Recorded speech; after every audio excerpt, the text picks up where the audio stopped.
সহকর্মী পলাশ সাহা রয়েছেন লক্ষ্মীপুরে, সেখানকার পরিস্থিতি জানাতে সরাসরি তিনি আমাদের সঙ্গে যুক্ত হচ্ছেন।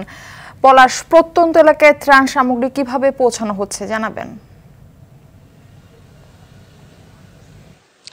মারফি, আপনি যেমনটি জানাচ্ছিলেন যে লক্ষ্মীপুরে বন্যার পানি খুবই ধীরগতিতে কমছে, তবে গত দুদিন বৃষ্টি থাকায় কিন্তু বন্যা পরিস্থিতির অবনতি হয়েছিল। আজকে গত রাত থেকে বৃষ্টি বন্ধ আছে এবং আজকে সকালে কিন্তু যে রোদের দেখা সেটি মিলেছে। এতে করে স্থানীয় যারা রয়েছেন তাদের মধ্যে এক ধরনের স্বস্তি কাজ করছে, হয়তো বা বন্যা পরিস্থিতি কিছুটা উন্নতি হতে পারে।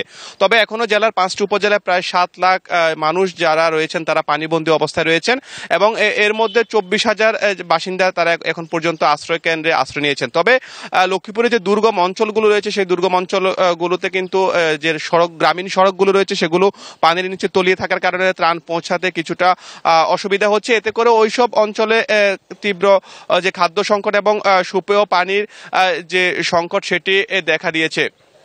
তবে আমি যে জেলা প্রশাসকের সাথে কথা বলেছি তিনি আমাকে জানিয়েছেন যে ওইসব অঞ্চলে কিন্তু যে ত্রাণের যে বিষয়টি সেটা পর্যায়ক্রমে পৌঁছানো হচ্ছে। তবে এর সাথে যুক্ত হয়েছে নতুন করে যে পানিবাহিত রোগ, যে বিশুদ্ধ পানির সংকটে যারা যে নোংরা পানিগুলো ব্যবহার করছেন, এতে করে কিন্তু ওইসব অঞ্চলে পানিবাহিত রোগ দেখা দিয়েছে। তবে জেলা প্রশাসনের পক্ষ থেকে যে 66টি মেডিকেল টিম গঠন করা হয়েছে তারা কিন্তু এই আশ্রয়কেন্দ্রগুলোতে যাচ্ছেন এবং তাদেরকে এই রোগগুলো সম্পর্কে সচেতন করার চেষ্টা করছেন। এছাড়া শুকনো খাবার, ওষুধ সহ স্যালাইন যেগুলো রয়েছে সেগুলো কিন্তু বিতরণের কার্যক্রম অব্যাহত রয়েছে। মারফি, ধন্যবাদ আপনাকে।